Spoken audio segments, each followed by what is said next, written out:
ओम साई राम। आज की इस वीडियो में जो एक भक्त ने बाबा से प्रश्न किया वो हम सबके मन में आता है। लाइफ क्या है समझ नहीं आती। एक भक्त ने बाबा से पूछा, बाबा ने बोला क्या तुझे सच में समझ में नहीं आती? भक्त बोला हाँ। बाबा बोले जानता हूँ तेरे मन के हालातों को, तू भीड़ में खुद को अकेला समझता है।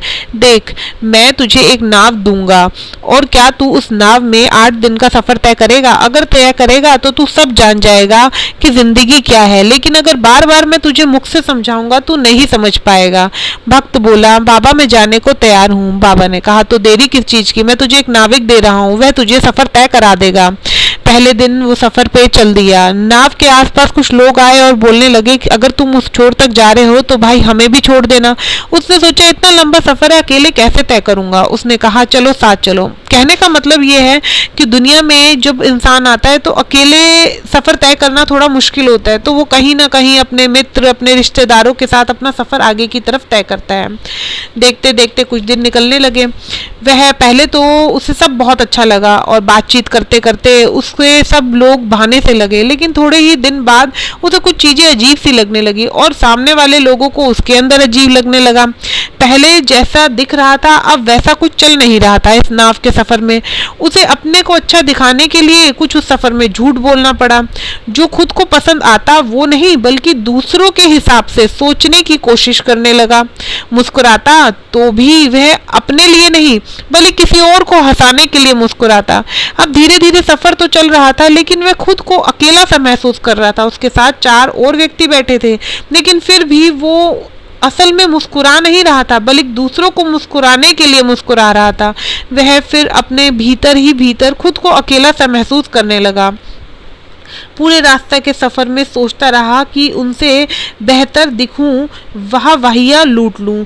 खुद क्या है वो भूल सा रहा था, अंदर से मायूस सा भी था। बस अपने अकेले और उदासीन को वह महसूस करने लगा। 4 दिन में एक छोर पे पहुंच गया और फिर बाबा के कहे हिसाब से वो वापस आया। देखिए कहने का मतलब क्या है, जब वो नाविक 4 बंदों के साथ बैठा स्टार्टिंग में तो बहुत खुश हुआ कि चलो ठीक है मुझे कोई ना कोई साथ मिल गया, लेकिन बाद में सब उसको दिखावा सा दिखने लगा। जो सामने वाले दिखा रहे थे वे उनके साथ वैसे ही चलने लगा। तो बाबा उसको समझाना चाह रहे थे कि आज का इंसान यही तो कर रहा है, दूसरों को खुश करने में लगा है, खुद उसकी खुशी कहाँ है वो भूल रहा है। जिस दिन इंसान अपने लिए जीना शुरू करेगा असल में जिंदगी क्या है वो तब ही जान पाएगा। लेकिन जब तक वो एक दूसरे को दिखाने के लिए या फिर उसके सामने अपना स्टेटस सिंबल हाई करने के लिए झूठी बातें झूठा दिखावा करेगा तो अंदर से तो असलियत जानता है ना इंसान, तो वो कहीं ना कहीं भीड़ में भी अकेला खोखला सा महसूस करता है। वही ही उसके साथ भी चल रहा था। देखिए बाबा ने सही कहा था, लाख बार समझाने पर समझ नहीं आता। लेकिन उस नाव में जब 4 बंदों के साथ बाबा ने बिठाया और स्टार्टिंग में उसको सब अच्छा लगा, लेकिन बाद में उसे लगा कि वो अपनी खुशी अपनी चीजें तो कहीं पे है ही नहीं। वो अपनी तरफ से बात भी नहीं कर पा रहा, वो अपनी तरफ से अपना जो है वो दिखा भी नहीं पा रहा। वो दूसरों के हिसाब से अपने आप को दिखा रहा है, वो दूसरों के हिसाब से खुश हो रहा है, एटलीस्ट वो लोगों को हंसा रहा है वाहिया लुटाने के लिए, वो दिल से नहीं मुस्कुरा रहा। तो बाबा उसको ये कहते हैं। वहां से आती बार मतलब अब वो क्या हुआ, बाबा कहते हैं कि सफर तो हो गया 4 दिन का।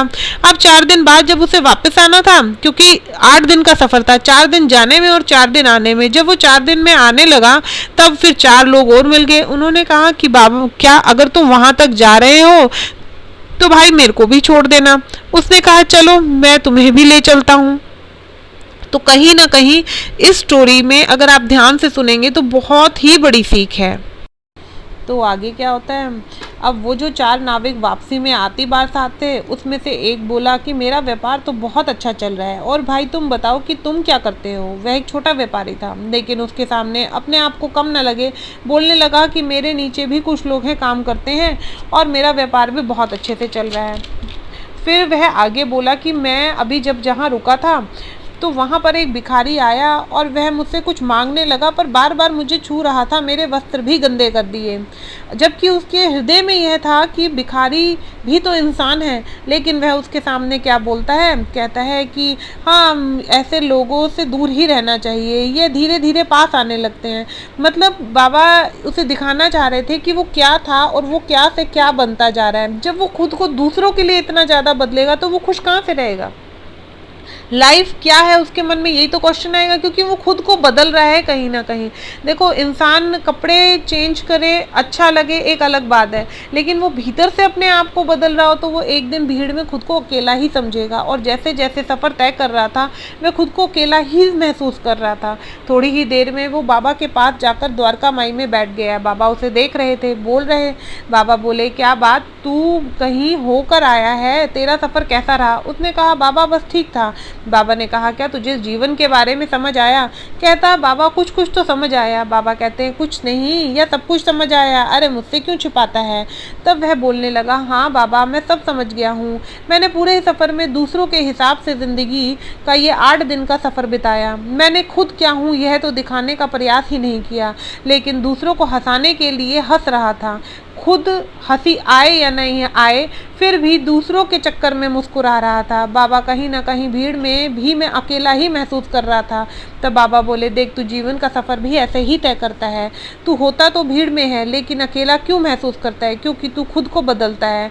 देखिए, कहने का मतलब ये है कि हमें खुद के लिए जीना चाहिए। जिस दिन हम खुद के लिए जीने लग गए ना, हमें लाइफ बहुत ब्यूटीफुल लगेगी, क्योंकि हम अपने लिए, अब देखिए जैसे एक स्टेटस भी है, हम डालते हैं, हम लोगों को दिखाने के लिए स्टेटस डालते हैं, लेकिन उसमें से कुछ फोटोज ऐसी होती है जो हमें अच्छी लगती है, लेकिन हम सोचते हैं नहीं, शायद किसी और को पसंद नहीं आएगी। क्यों क्यों सोचते हो आप ये सब चीज़ें? जो आपको अच्छा लगे आप वो करो। लोग देखे है ना, टिकटॉक बनाते थे, लेकिन कुछ लोग नहीं डालते बनाने के बाद भी। मैं कहती हूँ आप डालिए ना, जो आपको अच्छा लगता है वो करिए। दुनिया क्या सोचती है, क्या कहती है, जब तक सोचते रहेंगे ना, ज़िंदगी बहुत अजीब है, यही शब्द आपके मुंह से निकलेगा। लेकिन जिस दिन आप अपने लिए जीवन जियोगे, आप अपने लिए मुस्कुराओगे, आप कोई भी काम अपने लिए करोगे। देखिए, जैसे आप शॉपिंग करते हो खुद के लिए, आपको अच्छा लगता है ना, क्योंकि वो शॉपिंग आप अपने लिए करते हो, वो कपड़े आप अपने लिए खरीदते हो, किसी और के लिए नहीं। या आप किसी और की पसंद से अगर कपड़े खरीदोगे मज़ा नहीं आएगा, लेकिन जो आप अपनी पसंद से, तो आप क्यों नहीं समझते कि ज़िंदगी भी वही है। बाबा उस भक्त को यही सिखाना चाहते हैं कि ज़िंदगी खूबसूरत है, लेकिन ज़िंदगी अपने हिसाब से जियो। दूसरों के हिसाब से जब तक ज़िंदगी जियोगे वो खूबसूरत नहीं लगेगी।